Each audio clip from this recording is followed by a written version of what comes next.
Just a note at the top. This episode covers a violent crime, so it may not be the best choice for our younger audience.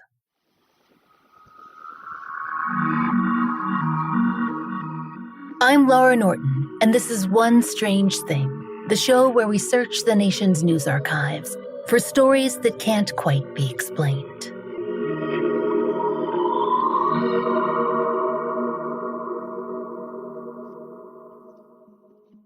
Honestly, strangers, we doubt that we could list every single ghost story or haunting tale that we've told you over the past 6 years.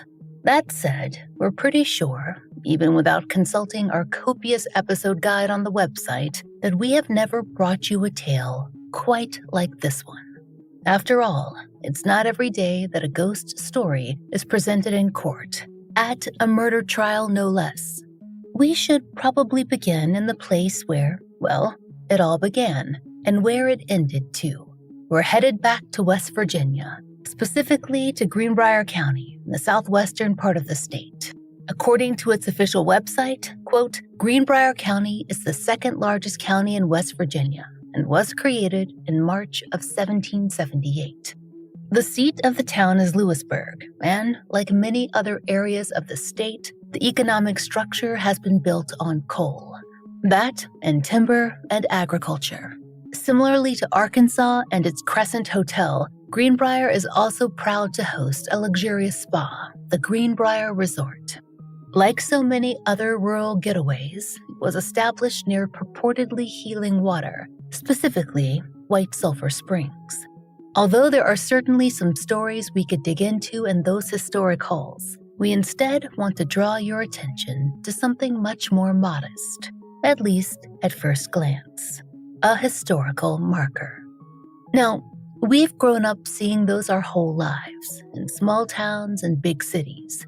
Usually, it's the kind of information you expect to see in a beaten-up high school textbook. But sometimes, things get more interesting, and such is the case in Greenbrier. The marker sits along Route 60, several miles west of Lewisburg. It points toward a cemetery. That's where a woman named Elva Zona Heaster Shue was buried, way back in 1897. This placement is no accident. The historically important event concerns her death and what came after. Although the story it tells is perhaps not totally accurate. According to the site Appalachian History, Zona, that's what most sources call her, was a young woman at the turn of the 19th century and had been wed for only a few months. According to the Greenbrier Independent, on October 22, 1896, she'd married Edward Stribling Trout Shue, who also went by Erastus or Erasmus. The latter seems to have been his original name, but honestly, everyone has a lot of names in this story. They moved into what's been described as a log house, and although Zona was a local, Shue was not. He'd apparently come from, quote, the Meadow Bluff district, looking for blacksmith work. Maybe he found quite a bit of that. He did move into a home after all, but the most important thing he got, as far as our story goes, is that introduction to Zona Heaster. They may have actually eloped, or so the county's tourism website says, and if that's the case, it wasn't mentioned in the marriage notice printed in the local paper. Then again, it probably wouldn't have been. If she did elope, she apparently wore a fine, quote, high-collared burgundy dress for the occasion, and then she settled in to be the wife of Erasmus Trout Shue. Poor Zona, she didn't have much time to enjoy that new role, though, because by January of 1897, she was dead. Allegedly, as the Richmond Times-Dispatch wrote, of a heart attack. Or that was one version. It seems there was some trouble in settling on a cause. According to the McDowell News, the cause of death was initially listed as, quote, an everlasting faint, and then changed to, quote, childbirth. And whether or not Zona was actually even pregnant was never determined. In fact, that line of inquiry would disappear from the situation altogether.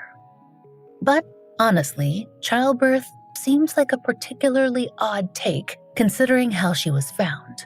According to Appalachian History, she was actually discovered collapsed on the floor by a neighbor boy who took care of chores around the home. There was no mention of a baby or signs that she'd been struck with any malady of pregnancy. When she died, Zona was around 22 years old, unusually young to have succumbed to heart disease or a heart attack, if that's indeed what it was. But certainly not unheard of. And diagnoses in the 1890s, we're sure you know that medical science was not as it is today. So maybe that would have been accepted, despite the shifting causes offered up. But Zona's mother, Mary Jane Hester, she was not so sure. Mary Jane was suspicious of the various explanations offered regarding her daughter's demise, but that was not all that bothered her. According to the Greenbrier County's official website, quote, Zona's mother was against the match between her only daughter and Erasmus Stribling Trout Shue from the start. And we suppose that we will call him Erasmus Shue from now on, since that does seem more fun and more simple. All the name changing from old Erasmus seems to have been purposeful. According to the McDowell News, he was something of a ne'er-do-well, a quote, drifter who, as the Charlotte Observer explains, quote, lied about his age. Although we are not exactly sure how big that lie was. No one in town would have necessarily known better, at least not at first. As we told you, he came to Greenbrier to look for work, or so he said. There he met young Zona and soon asked her to marry him, but she was not his first wife. Actually, she wasn't even his second wife. She was his third, and the stories of what happened to the first and second Mrs. Shues vary. Between 3 archival news sources, we read that one or both had died mysteriously, or maybe there was a divorce, and, unrelatedly, that Shue had been arrested for stealing horses. What we can draw from all these variations is that Erasmus was not a good guy. Apparently, Mary Jane Hester had figured that out pretty quickly. And that is, as Greenbrier County's website guesses, without necessarily knowing all the details of his past. Like, for instance, that he might have, quote, dropped a rock on his second wife's head and made it look like an accident. According to the Charlotte Observer, he, in a very Henry VIII or Bluebeard kind of fashion, told people he planned to have 7 wives, and he planned to outlive them all. Ominous at the best of times, right? Right.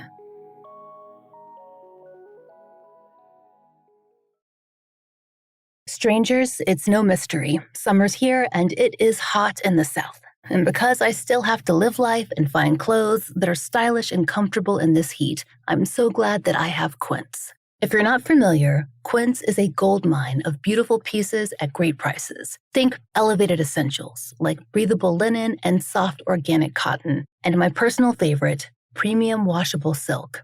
I actually first heard about Quince from a friend who raved about their workwear, but after I've been exploring, I have found so much more. Like the flow knit mid-rise joggers, they're perfect for working from home, and they come in 2 inseams, which is a must for very tall people like myself. It's the perfect hot weather loungewear, and if you're into comfort, you've also got to check out Quince's denim. It's so soft, and it can be dressed up or down with a linen top or maybe a cotton cashmere sweater tee.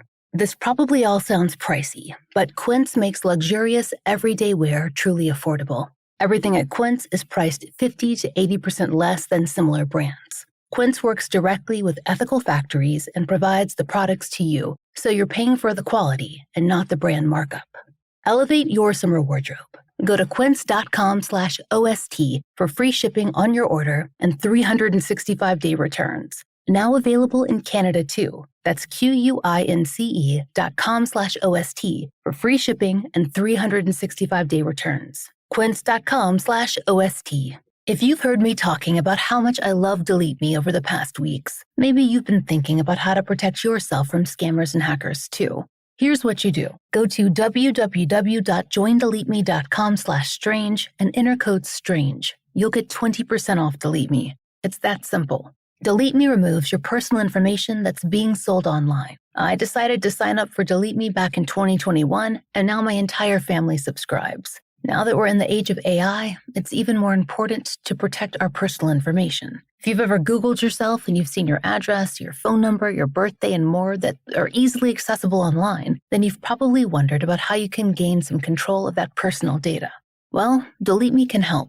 Delete Me does the hard work to wipe your personal info from data brokers online. And it's affordable too. You can get an individual Delete Me plan for a little over $8 per month. And the discount is even better when you sign up for a 2-year plan or you enroll with your family or partner. I just renewed my family subscription through 2028. Delete Me is a must-have for my peace of mind. As a public-facing writer and podcaster, privacy is important to me, and I bet it is to you too. Take control of your data and keep your private life private by signing up for Delete Me, now at a special discount for our listeners. Get 20% off your Delete Me plan when you go to www.joindeleteme.com/strange and use promo code STRANGE at checkout. The only way to get 20% off is to go to www.joindeleteme.com/strange and enter code STRANGE at checkout. That's www.joindeleteme.com/strange, code STRANGE. So, strangers, we pick up where we left off. Why Mary Jane Hester might have been suspicious of her new son-in-law. And to explain that, we need to delve deeper into what happened the day of Zona's death. We mentioned that her body was discovered by a boy who did chores for the family, but there is a bit more to that story. He hadn't necessarily planned on stopping by Zona's house that day, but according to the McDowell News, Erasmus Shue arranged that he should. Per the county tourist website, quote, Shue left his blacksmith shop and went to a nearby house, asking the son to see if Mrs. Shue wanted to send to the store for anything.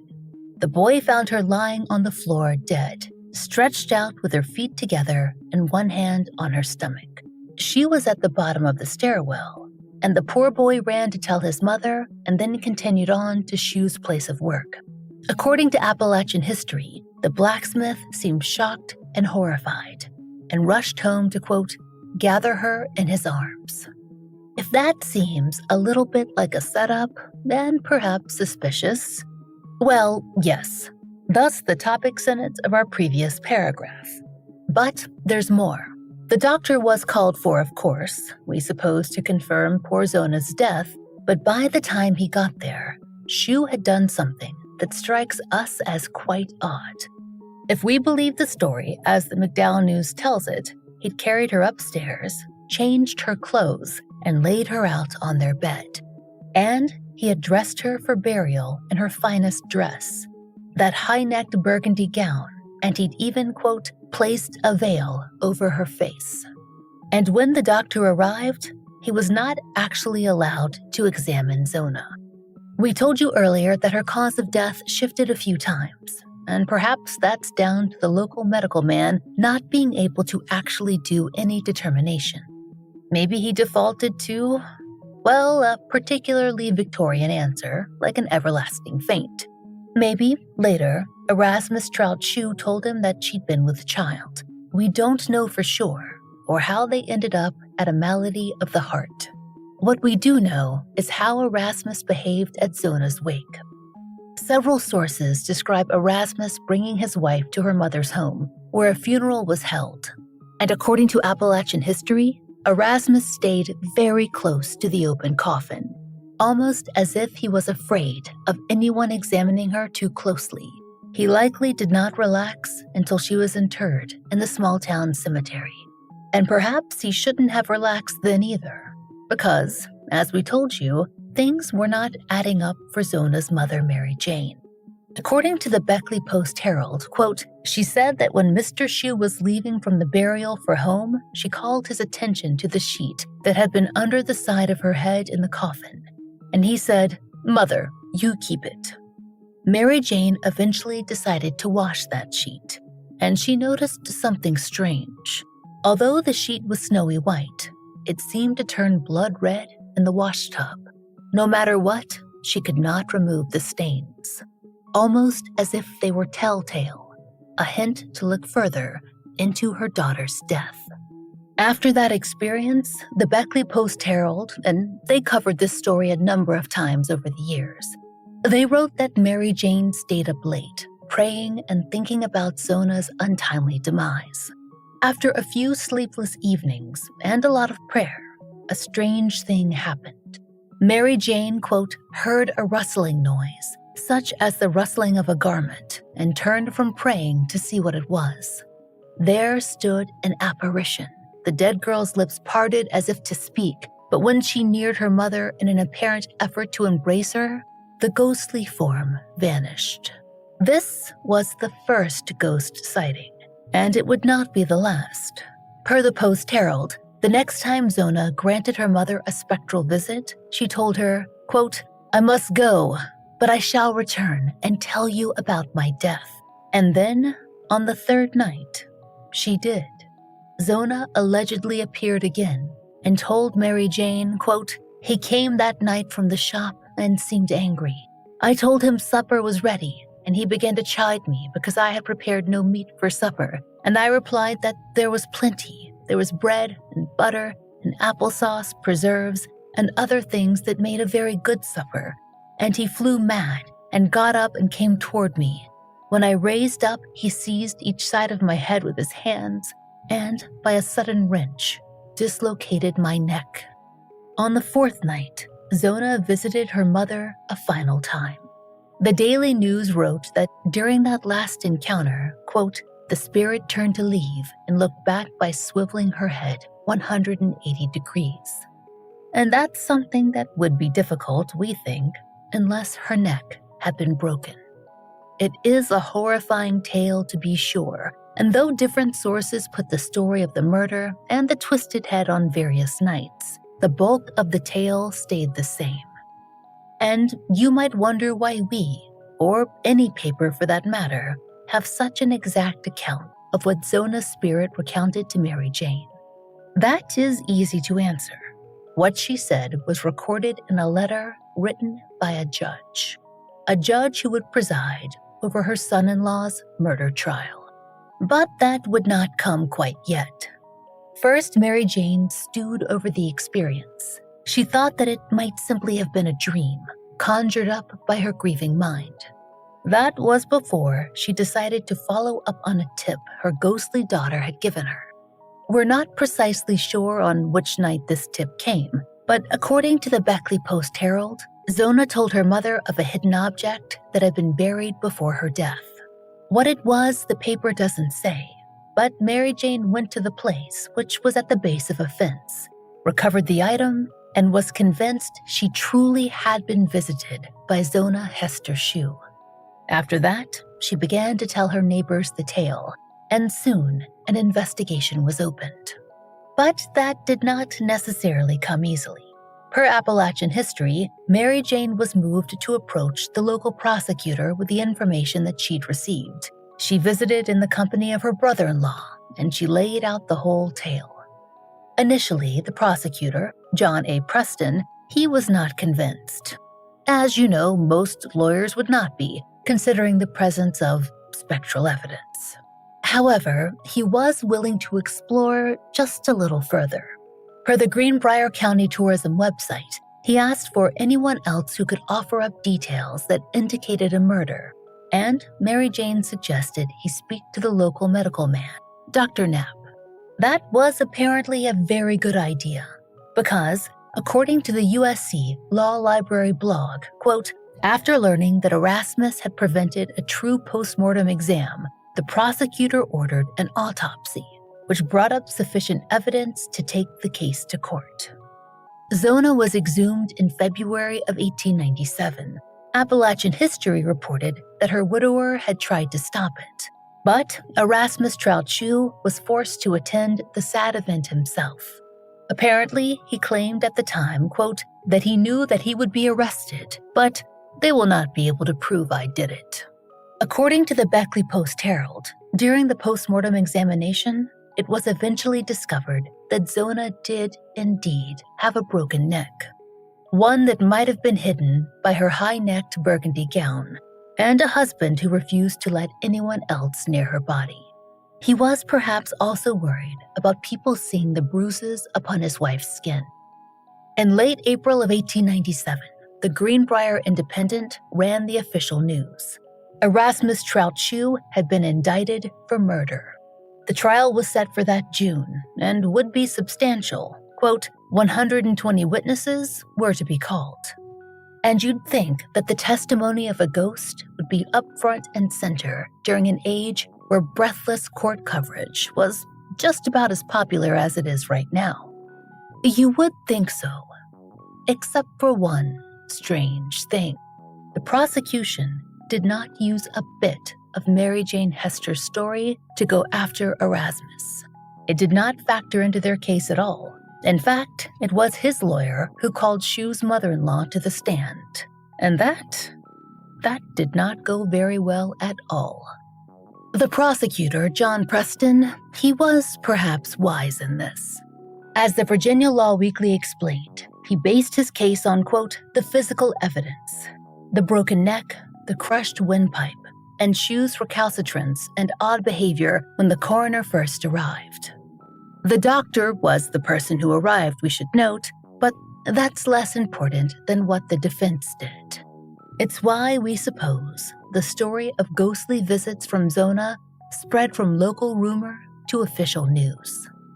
According to the Virginia Law Weekly, quote, Shue's attorney pounced on the subject, subjecting Mary Jane to a long and pointed cross-examination in hopes of exposing hysteria or contradiction.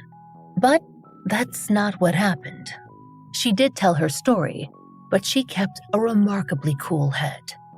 As the Greenbrier Independent reported at the time, she recounted her daughter's visits, the story of Erasmus growing enraged over dinner, and the eerie vision of her head turning.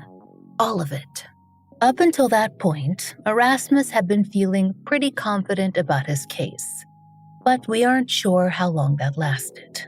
According to the Greenbrier Independent's coverage of the trial, quote, Shue was all the time laboring under the impression that he could not be convicted on circumstantial evidence, and felt secure in knowing that there was no witness but himself to the crime. This showed not a lack of sense but information and accounts for Shue's presence at the inquest and his oft-repeated remark that they could not show he did it. Except, of course, they did show how. And he was convicted by a jury of his peers to life imprisonment in just over an hour. Since he never admitted to a motive, the Greenbrier Independent took their best guess. Quote, we must conclude that Shue deliberately broke his wife's neck, probably with his strong hands, and with no other motive than to be rid of her, that he might get another more to his liking. As Zona was his third wife, all of that came out during the investigation, it made sense. Shue eventually died in prison, and as several sources point out, the ghostly testimony was never admitted into evidence. His wickedness was proven through his own actions.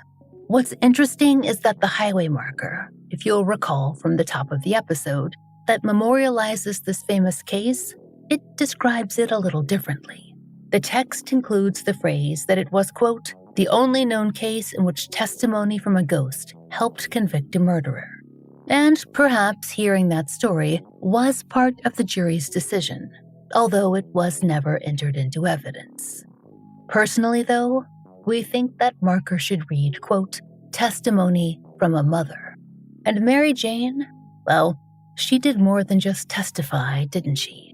We have to take a moment, we think, to appreciate exactly how strong Mary Jane Hester was throughout this process. She advocated. She bravely spoke out. She did not crumble on the stand, and her daughter's ghostly evidence was aired for everyone to hear, without the prosecution ever needing to say a word.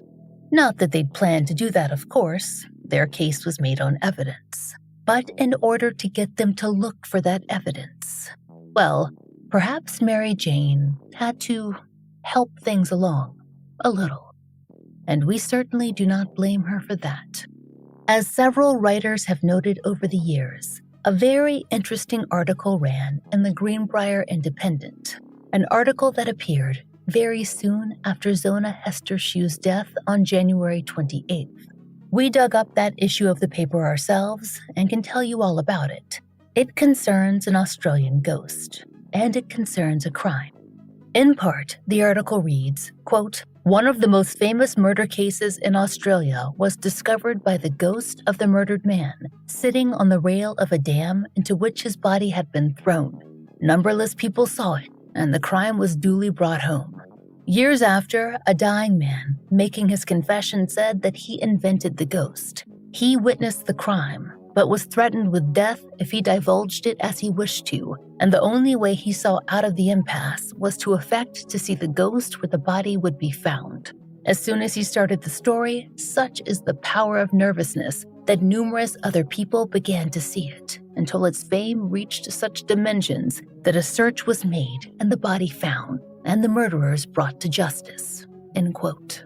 The rail of a dam, strangers, it means a fence rail at a horse pond. A fence, much like the one that came up in Mary Jane Hester's story concerning her daughter's apparition, pointing her toward an object that would prove the visits true. We are almost certain that Mary Jane saw this issue of the paper at the very least. After all, it was the same edition that contained Zona's death notice. And wouldn't it make sense for a grieving mother to connect those dots? One who had always suspected her son-in-law was a very, very bad man. What's not explained, though, is how she could have possibly known exactly how her daughter died.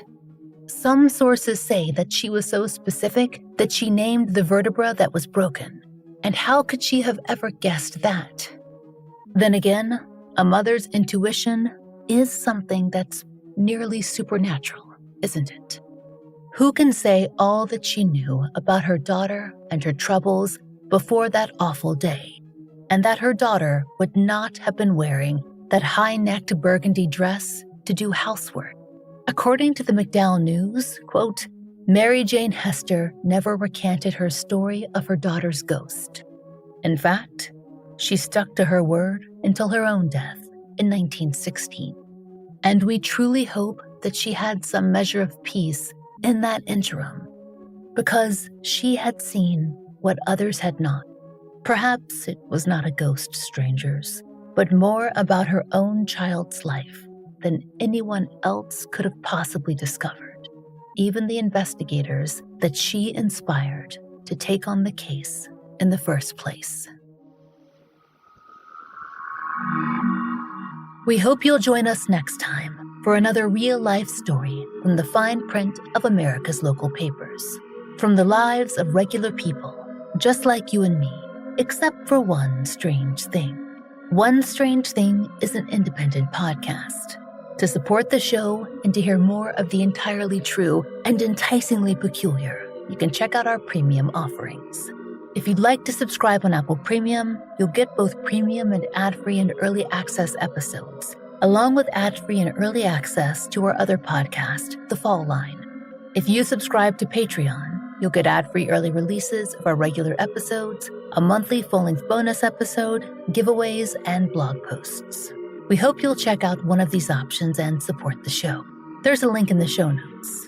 If you're listening on Apple Podcast, be sure to check your subscription and make sure you're following the show. Otherwise, Apple updates may mean it will disappear from your feed. And if you enjoy One Strange Thing, please take a moment to leave us a great rating or review on your favorite podcast app. It really helps.